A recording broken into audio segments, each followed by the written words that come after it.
बावैसोनो BTC इलेक्शना फैगासिनो दं, जानो थांगासिनो दं, बांद्राय गोबाव सम गैला, बयबो मिथिगौ। दा बे दावहायानो जाहैबाय जाथि थैनाय थांनाय, बिटिसिखौ बासायनाय, बर' जाथिखौ गाबथानायनि मोनसे बिराद गिदिर दावहा। बे दावहायाव जाय दोलोआ जेनबाय बे जोबस्रांबाय आरो माने गोथौ हाखराव गाब्रबाय आरो बै हाखरनिफ्राय सिखांफिननांगौआ माने आरो जुगि जुगि बोसोर नांबावगोन आरो बिनि गेजेरावबो सिखांफिननो हागोन ना हाया बेखौ जोङो सिन्था खालामबाबो मोननाय नंला आरो। दा दिनै जाथि बुथारग्रा गोबां दोलो दं, नाथाय जाथि फोथांनानै लाखिग्रा दोलोआ दिनैनि दिनाव मोनसेल' होनजायो रायजोफोर। बेनिखायनो जाथि फोथांनानै लाखिग्रा दोलोआ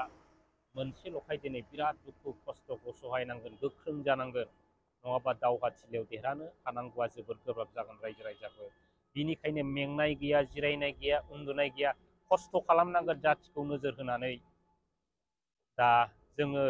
दावहाथिलियाव जुदि मेंनानै जिरायनानै थायोबा, थेनथ'नानै जुदि थायोब्ला सुथुरा बबे खनाजों फैगोन माने फोजोबस्रांलांगोन आरो माने बैबायदिनो मोनसे जेननायनि थासारिया फैनो हागौ।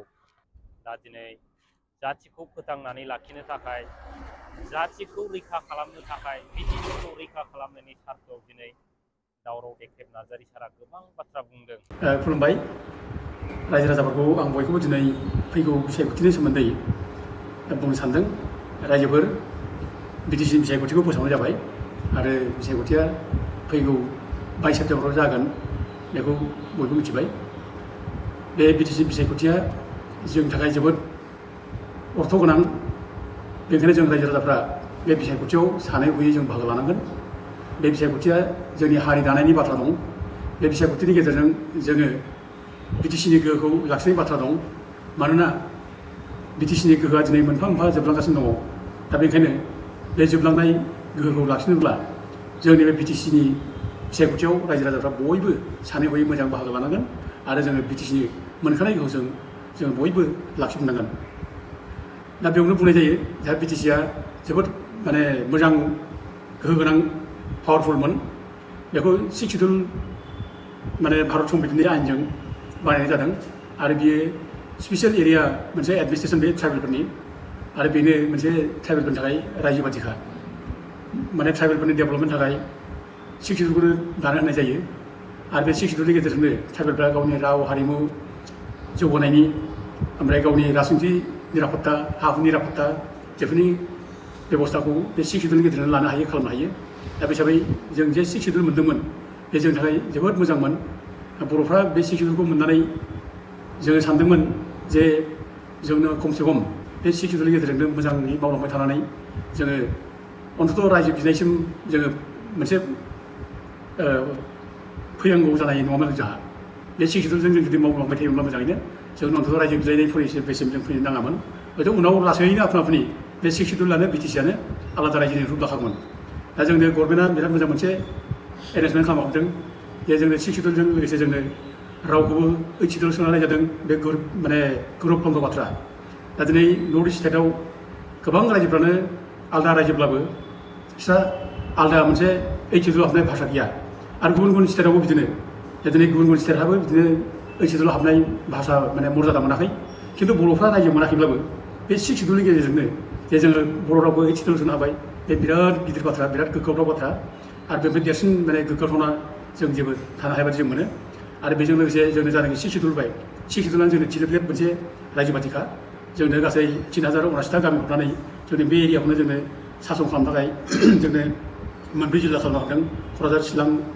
चिरां, बाक्सा, उदालगुरि। दा बे 4 जिल्लाखौनो सामलायनानै जा नोंसोरनो बिदि होननानै जोंनो हरनाय जादों। आरो बेयाव माथ्र' जोंनो फाइनान्सियेल पावार आरो पुलिस पावार हरनाय जायाखै। गासैबो पावारा जोंनो दंजोबो। स्टेटनि माने पावारनि जेसेबां पावारफोर बेयाव मोननैल' पावारा जोंनाव गैया, पुलिस पावार आरो फाइनान्सियेल पावार। बेखायनो जोंनो जायनाखि पावार हरदों बे पावारा जोबोद मोजांमोन। बेजों नोंसोर मा मावनानै जायो मावनानै जा। जोंनो डाइरेक्ट फान्डखौ जों हराखैब्लाबो बिटिसिआ जायनाखि फान्ड माने मोनो, जायनाखि बाजेट खालामहरो, बे बाजेटखौ गभर्नमेन्टआ फरवार्ड खालामना आसाम गभर्नमेन्टआव हरनाङो आरो बे बाजेटआ जोंनाव फैयो आरो बे बाजेट जायनाखि फैयो बे बाजेटखौ नोंसोर मावनानै जा। बेदि मोनसे माबाजों जोंनो होनाय जादों। बेखायनो बे 6 सिड्युल बिटिसिआ जोबोद मोजांमोन। जोंनि थाखाय बेनो थिलेबलेब मोनसे रायजोमोन। जों बेजोंनो जौगागोन। बिराद मोजां रुजु रुमु बर' जाथियाबो फैदोंमोन बिटिसि मोनखांनायनि उनाव। खिन्थु दुर्भाग्य जाबाय जोंहा दिनै बिटिसि मोननायनि उनाव जेब्ला 2003आव बिटिसि एकर्ड जायो बे एकर्ड जानाय समाव हाग्रामा महिलारिखौ भारत सरकारा माने बिटिसिनि बाउन्डारि बिटिसिनि सिमा बिटिसि कन्स्टिटुएन्सि बेखौ दाफुंनो थाखाय इन्ट्रिम काउन्सिल दाना हरो आरो बेखौ सिफ खालामना हरो दा खिन्थु बेखौनो दिनै जोंना हिंसा जालायनाय पावारनि हिंसा जानानै उल्था उल्था ब्रह्ममोनहा गावसोर सिफ जानो फैनानै दिनै गन्दगल खालामदों बिटिसि गावस्रा जानाय फार्स्ट लाबोनाया बे उल्था उल्था ब्रह्म बेनिफ्राय गावस्रा जादों बे जुदि गावस्रा जानांगौब्ला बिटिसिआ दिनै बिराद मोजाङै सोलिनो हायोमोन साबसिननिफ्राय साबसिन जानो हायोमोन दा थेवबो जायनाखि जा मावदों बिटिसिआव बे गावजों गाव नांलाय खमलायब्लाबो बे जोबोद मोजां बाथ्रामोन जोङो जौगानायखौ जोङो नुदोंमोन दा खिन्थु जोंनि गेजेराव जेब्लानाखि गावस्रानाय फैबाय एनानि फैबाय नङै नङै दाय दाव संलायनाय जाबाय नङै नङै जोंनि गेजेराव दाय होलायनानै जोंनि बे सिख सिदुलखौ बोरै माने सिफाय हायो दा दिनै बिनि चक्रान्तआव जोंनि नेताफ्रा गोलैबाय बे उर्खावमोनहा गोलैबाय दा दिनै बिथांमोना मोनसे प्रक्सि आन्दलन माने आलादा रायजो बिजायनि मोनसे आन्दलन खालामफाबाय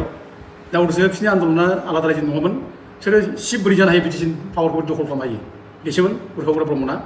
उर्खावग्रा ब्रह्मखौ बोरै सिफ खालामनो हायो बेसोमोन बै समनि एबसुनि माबायाबो जानाखि थांखि बिसोर नाजानाय बेबो बेनोखामोन उर्खावग्रा ब्रह्मखौ सिफ खालामनाय बेसोमोन आलादा रायजोनि बाथ्रानो गैयामोन खिन्थु जेब्लानाखि एनडिपिआ आलादा रायजोनि थाखाय गभर्नमेन्ट अफ इन्डियाजों माने पिस टक्सनि थाखाय खावलायहरसे हांख्राय जायो जेब्ला गभर्नमेन्ट अफ इन्डियाजों रायलायनो थाङो अब्ला माने एनडिपिफ्रा मोनसे मर्यादा गोनां मोनसे सल्युसन मोनसिगोन बिदि साननानै एबसुआ गिदों उर्खावग्रा ब्रह्ममोनहा गिदों होमब्ला जों मा खालामबावनो होमबाथ' जों नहर जानोसै बेनिखायनो बिसोर प्रक्सि मोनसे आन्दलन खालामनानै आलादा बड'लेण्ड रायजोनि आवाज दिखांफानानै बिसोरो माने संग्राम खालामबाय रेलगारि होबथानाय लामा जौथेनाय बायदिसिना सिकिउरिटि लालायनानै बे मोनसे प्रक्सि आन्दलनखौ मिथिदों आरोखि दा बिनि बादैबो 2014आव जेब्लानाखि भारत सरकारा जिके फिल्डखौ दायथ' होदोंमोन एनडिपिआ जेब्ला रायलायबाय थायो दिल्लीयाव बे समाव जिके फिल्डखौ दायथ' होनानै भारत सरकारा बड'लेण्ड रायजो होथाव होथावा बिनि सायाव रिपर्टनि थाखाय दोनदोंमोन मोजांमोन बियो मोजांमोन दा बे माने मोनसे कमिटि दानाय जाबाय जिके फिल्ड कमिटि बे कमिटिखौ खिन्थु एबसुआ मा खालामखो रिजेक्ट खालामबाय माने गावसोर क्रेडिट मोननाय गैला बेखायनो बेखौ मा खालामखो रिजेक्ट खालामनानै जिके फिल्ड गबेक जिके फिल्ड हाथाव बिदिनो लामा लामा टाइप सावबाय बेखौ होखारनायनि बेबस्था लाबाय नै दा जिके फिल्ड कमिटिया फैनो हायाखै थाङै थुङै मा जाखो बिटिआर एकर्ड मोनसे प्रक्सि मोनसे आन्दलन खालामनानै बिटिआर सुक्ति खालामना लाबोबाय मा मोनखो बिटिआर सुक्तियाव दिनै मा दं बिटिआर सुक्तियावलाय दा जों बिराद बिखा बिनानै बिराद गोराजों बुंनो हायो बे बिटिआर सुक्तियाव जेबो गैया बे बिटिआर सुक्तिनि गेजेरजों मोनखानाय जादों सिक्स सिडुल बिटिसि बे बिटिसि पावारखौ सेस खालामना होदों आरो बिटिसि पावारा बे बिटिआर माने सुक्तिनि गेजेरजों सेस माने जानो थांगासिनो दं बेखायनो जों दिनै बे माने बिटिसिनि पावारखौ जों बोरै लाखिफिननो बेनि थाखाय जों दिनै बयबो दिनै बे इलेक्सनाव जों बयबो गाजा गोमजायै बाहागो लानांगौ आरो एबार एखे मोनसे स्ल'गान जानांगौ जे बिटिसि बासाव इउपिपिएल हाथाव बे जानांगौ बिटिआर माने हाथाव बिटिसि बासाव बे दिनै जानांगौ आरो बे नङाबा बिटिसिखौनो जुदि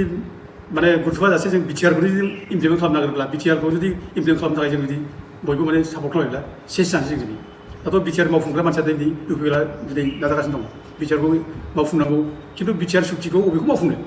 बिटिआर सुक्तिनि इन्ट्रडाक्सनावनो फार्स्ट 9 नम्बर सिरियाव लिरनाय दङ जे जोंनो रायजो नांला होननानै लिरनाय बे बिटिआर सुक्तियाव लिरनाय दं आंनो रायजोफोरनो रोखा रोखा बुंनो सानदों जावले जावले जों बुंबाय थानाय जाबाय आरो थेवबो बुंनो सानदों नै बे बिटिआर सुक्तिनि बे 9 नम्बर लाइनाव रोखा रोखा बुंथारो जे रायजो नांलाया जोंनो कमप्रिहेन्सिभ एन्ड फाइनाल सल्युसन होननाय दं बेयावनो to their demands while keeping intact the territorial integrity of the state of आसामनि बाउन्डारिखौ सोलाय सोल' खालामासे बेनो फाइनाल जाबाय जों नांला रायजो नांला बे सुक्तिखौ जों बोरै इमप्लिमेन्ट खालामनांगौ दा बोरै बेखौ मावफुंनांगौ जों बोरै बिटिआरखौ मावफुंनांगौ बोरै बुंनो हायो आरो बेजों लोगोसे नोङो बे माबायावनो दङ 3 नम्बरनि 2 नम्बर साबक्लसाव दङ रोखा रोखानो बेयावबो नै एक्सक्लुसन अफ भिलेजेस कारेन्टलि आन्डार बिटिएडि बे बिटिएडिनि गामि सिङाव जायखि माने 50% बारा थानाय नन ट्राइबेलफोर बिसोर दानख'नांगौ होननाय रोखा रोखा लिरनाय दङ रोखा रोखा बे जों बुंनाय बाथ्रा नङा दा बेखौ जुदि खालामोब्ला गामि दानख'योब्ला गासै जोंहा 3079टा गामिनिफ्राय दानख'नो थाखाय दा माने हाइकर्टआवबो केस होदों माने 1150 खान गामि दानख'नाय बाथ्रा बुंदों दा 1150 गामि दानख'योब्ला बिसोर थागोन जौलाय 3079टा गामिनिफ्राय बे 1800 माबा थागोन 29टाल' गामि थागोन बे 1829टा गामिजों मोनसे बिटिसि जाबावगोन मोनसे काउन्सिल जाबावगोन बे सेस जानाय दा गथे जोंखौ माने बिटिसिनि पावारखौ सेस खालामनो थाखाय बे बिटिआर सुक्तिखौ खालामदों होननानै जोंखौ बुंबाय थानाया रायजो राजाफोर आरो लोगोसे मोनसे खोथा बेयाव दंबायो बे बिटिसिनि जायनाखि प्रिन्सिपाल सेक्रेटारि बे माने आइएएस अफिसारा जायो अबा रायजोखौ सासन खालामब्ला बेफोरखौ आइएएस अफिसारा खालामो एसएस अफिसारा खालामो खिन्थु जोंनियाव मा जाखो दाना सिइअसो खालामो सिइअआ बे कम्पानिसो बे माबायाव खालामो पन्सायती राज सिस्टेमाव बे थायो दा जोंनाव अलरेडि सिइअखौ एपइन्ट खालामखाबाय दा दा नों मा जागोन दे अब्ला जोंनि बिटिसि पावाराबो थागोन जोब्बाय दा बेजों लोगोसे नों बे बिटिआर सुक्तियाव आरो लिरनाय दङ 4.6 आव नों नुगोन डिसिनि पावार हरनाय रोखा रोखा लिरदों डिसिनि पावार हरगोन होननाय लिरनाय दङ बेयाव दा डिसिनि पावार हरनाय बे एकर्डखौ नों इमप्लिमेन्ट खालामनांगौ नामा डिसिआ बोरै जोंनि माने बिटिसिआव फैगोन बेथ' मालाय बिटिसिनि 7.4 आव रोखा रोखा लिरनाय दङ जे माने डिसिआ एसपिआ बिटिसि बाहेरायाव थागोन होननाय खिन्थु नैबेयाव लिरनाय बाय 4.6 आव बिटिसि माने डिसिफोरखौ बिटिआरआव बाहायनाय जागोन खामानि मावनो होनाय जागोन दायथ' होनाय जागोन बिदि लिरनाय दं दा अब्ला दा जोंनि जारफोर दिनै बे डिडिसिनि मिटिंफ्राव चेयारमेना डिसिफ्रानो जायो दा बे थानाय लोगो लोगो दिनै स्टेट गभर्नमेन्टनि आखायाव फुरा माने बिटिसिनि पावारा थांजोब्बाय आरो दा बेनि लोगोसे दंबायो गोबांनो नैबे हा हुनि खोथा हाफोरखौ गासैबो माने खासा गभर्नमेन्ट हा ग्रेजुवेट माने वाटार बडिस बेफोरखौ माने आसाम गभर्नमेन्ट हरनाय बे बाथ्रा लिरदों 7.2 आव दा बेफोरखि मोजां माने जोंनि जत' बिटिसिनि पावार दं बे पावारखौ माने बिटिआरखौ माने खालामनानै सेस खालामनाय बे रोखा रोखा जाबाय आरोखि दा बेखायनो दिनै बेफोर सुक्तिखौ जोङो दिनै इमप्लिमेन्ट खालामनांगौ होननानै जों जेबो बुंनो हाया आरो बे सुक्तिनि गेजेरजों जोंहा बिटिसि मोनखानाय पावारा जोबलांगोन दा दिनै बेखायनो जों जेब्ला डिफेन्स बर'जों डिबेट खालामनाय बाथ्रा बुङो डिफेन्स बर'आ जोंनि जेब्ला डिबेट खालामनो नागिरो जों अपेनलि बेखौ वेलकाम खालामदों नों डिबेट खालामनांगौब्ला जों वेलकाम खालामो जोंबो खालामगोन खिन्थु बिथाङा दिनै जोंनि डिबेटबो खालामनो हायाखिसै पासयैनो थाबाय सिरि थाबाय दा जों सोंदोंमोन मोनफा जे बेफोरखौनो नोंसोर माने इमप्लिमेन्ट खालामनांगौ होनना बुङो नामा जोंनि एबसुआ बोरै बे माने डिस्ट्राक्टिभ बिटिआर सुक्तिखौ इमप्लिमेन्ट खालामनांगौ बोरै बुंनो हायो गामि दानख'नाय बाथ्राखौसो बोरै बुंनो हायो डिसिनि पावार हरनाय बे बाथ्राखौसो बोरै बुंनो हायो जों गासैबो बाथ्राखौ मोनफा जेब्ला बुङो डिफेन्स बर'आव एबसुनि प्रेसिडेन्टआनो स्वयं गावनो बुंदों जे बे बिटिआर सुक्तिया लिरफ्लानायसो ओरैनो बुंदों बेफोर देरसिन लासिं सिं बाथ्रा मा थानांगौ एबसुनि प्रेसिडेन्टआनो बिदि बुंदोंब्ला अब्ला बे बिटिआर सुक्तियावथ' जेबो गैया बेथ' रोखा प्रमाण जाबाय अब्ला दिनै आरो बे डिफेन्स बर'आ जुदि बुंब्ला गाबोन जे बिटिआर एकर्डखौ इमप्लिमेन्ट खालामनो थाखायनो जोङो इउपिपिएलखौ सापर्ट खालामनांगौ होनना बुंब्ला बेहा मा दाम दं मिथिबा मा गुसु दं बेथ' मिसाखौ बुंबाय थानानै थारमाने माने बे बान्दा बे थारमाने इउपिपिएलनि बे इउपिपिएलनि खांजानाय जे माने राजकुमार जों जे बुंनो हादों बेनो प्रमाण जागोन बेखायनो बे बिटिआरआव जेबो गैया दा जों बिटिसिखौ लाखिथारनांगौ दा बिटिसिखौ लाखिनांगौब्ला नैबे बिटिआर जाय सुक्ति खालामनो नागिरा जाय बिटिआर सुक्तिखौ इमप्लिमेन्ट खालामनो नागिरा जों दिनै बेखौ पावार लाबोनो नाङा रायजो राजाफ्रा जोङो दिनै बिसोरखौ आउट खालामनांगौ दा दिनै बेखायनो जों बुंदों जे बिटिसि बासाव बिटिआर हाथाव बिटिसि बासाव इउपिपिएल हाथाव प्रमद बर हाथाव बे बाथ्राखौ जों दिनै बुंदों आरो जों बिदिनो जोङो दिनै बे स्ल'गानखौ लानानै जों दा गामि गामि जेराव थांगोन आरो जों रायजो राजाखौ जोङो खोब गुरैयै जोङो गोसो गोरबोजों बेखौ जों माने खुलुमनानै बुंनो लुबैदों हे रायजोफोर दिनै बे जोंनि जाम्बा जाम्बि गोरिब गुन्द्राखौ दिनै बे माने दानि इउपिपिएल सरकारा प्रमद बर मोना उरखावग्रा बर मोना नंखाय खोथा बुंनानै आन्दाय होननादों माबा बिथांखिनो माबा मिशन दंनो अमा मिशन दाउनि मिशन माबा बिथांखि बेजों आन्दाय होननादों गोमो होननादों बे गोरिब गुन्द्राफ्रा दिनै बेफोरखौ जों दिनै माने नागिरनानै जों आन्दायदों गोरिब गुन्द्रानो जोंनि जाथि लाखिग्रा बर' हारिनि राव हारिमु लाखिग्रा गोरिब गुन्द्रानो लेखा रोङा जाम्बा जाम्बा बिसोरनो बर' रावखौ रायलायो बिसोरनो बर'नि लेखा माने फरायो फिसाफ्रा बर' मिडियाम फरायो गाननाय जोमनाय दानाय लुनाय बिसोरनो गासिबो लाखिजोबो बेखायनो जाथि फोथांनाय जाथि गाबथानायाव बे गोरिब गुन्द्रायाबानो माने बिहोमा दं गोहोम दं बेखायनो आं बेखौनो खावलायो जोंनि आइ आफाफ्रा जाहाथे बे नङै नङै बिथांखिजों जाहाथे जों आन्दाया फैसा थाखा होनानै माबा मोनसे हरनो होननानै जों जाहाथे आन्दाया जों जाहाथे जाथि दानायनि थांखियाव जों जाहाथे माने बदनामजों जाहाथे गोरिब गुन्द्रा जाया नंगौ जों गोरिब खिन्थु जों आदर्शनि जों गोरिब नङा रायजोफोर जोङो गोरिब जानो हागौ खिन्थु मान सनमाननि जों गोरिब नङा जों जाथि फोथांनायाव जोंबो बिहोमा दं आरो बे गोरिबफ्रा जाथिखौ लाखिबाय थादों गोदो गोदायनिफ्रायनो बेखायनो जों बे फिसा फिसौ स्किमजों जों आन्दायनो नाङा रायजोफोर दा जोंखौ बे फिसा फिसौ स्किमजों जासिनानै आसल जायनाखि मुद्दा जोंनि आसल जायनाखि इसु आसल जेंना बे जेंनाखौ जोंखौ आनजित खालामनो रायजोफोरखौ डाइभार्ट खालामनानै दोन जे जाहाथे बे आसल मुद्दा ओमफ्राय बुंनाय बायदि बे बिटिसि सुक्ति बिटिआर सुक्तियाव मा दं बेखौ दिनै बेखौ दोनखोमानानै बिटिआरानो बिराद गिदिर बुंलाबाय थानानै दिनै आसल जेंनाखौ दिनै दोनखोमानानै दिनै जोंखौ सेस खालामना दोन बेनिखायनो रायजोफोर आं बयखौबो आइ आफाखौ खावलायहरो जायफ्रा माने गोरिब गुन्द्रा जायफ्रा आबाद मावनानै जायो जायफ्रा हाल मावनानै जायो जायफ्रा फिसा फिसौ बिजनेस मावनानै जायो मैगं मैला फाननानै जायो जायफ्रा ना फाननानै जायो जायफ्रा दाउ फाननानै जायो जायफ्रा बायदिसिना माने आबाद मावनानै जायो जायफ्रा माने बेफार खालामनानै जायो आं गुरै खावलायो जों रायजोफोर जों थगायजानो नाङा जों फिसा खोथा बुंनायजों जों दिनै आन्दायनाङा जों बयबो फैगौ इलेक्सनाव बयबो जोङो माने इउपिपिएलखौ जोगारनांगौ आरो जाथिनि खाथियाव जों दिनै माने नांगोलनि सौयाव भट होनानै जों देरहासार खालामनांगौ मानोना जों लुबैयो जों जदिबो माने बिपिएफ नङा थेवबो जों लुबैयो जे जोङो जेखि मावा जों मोजां मावनो हायाखैब्लाबो जोङो खथि खालामनाय जों खामानि मावनो हाया जों बेखौ लुबैयो जाथिनि खथि खालामनाय जाथिनि माने खैफोद गोनां खामानि जाहाथे राव मावा नों मोजां मावनो हायाखैबाबो खैफोद गोनां खामानिखौ दा माव जों बेखौ लुबैयो बेखायनो फैगौ बिसायख'थियाव जिथु बिपिएफआ जाथिनिबो खैफोद गोनां खामानि मावनाय गावसोरो बेखायनो जोङो बिसोरखौनो बर' दोबो रायजोफोर होननानै बयखौबो गुरै खावलायदों रायजोफोर बुजिनो सेस्था खालाम रायजोफोर जेरै हारिया जोबोद अलखल गोलैबाय ओंखायनो बयबो गोसो गोरबोजों गुरैनो खावलायबाय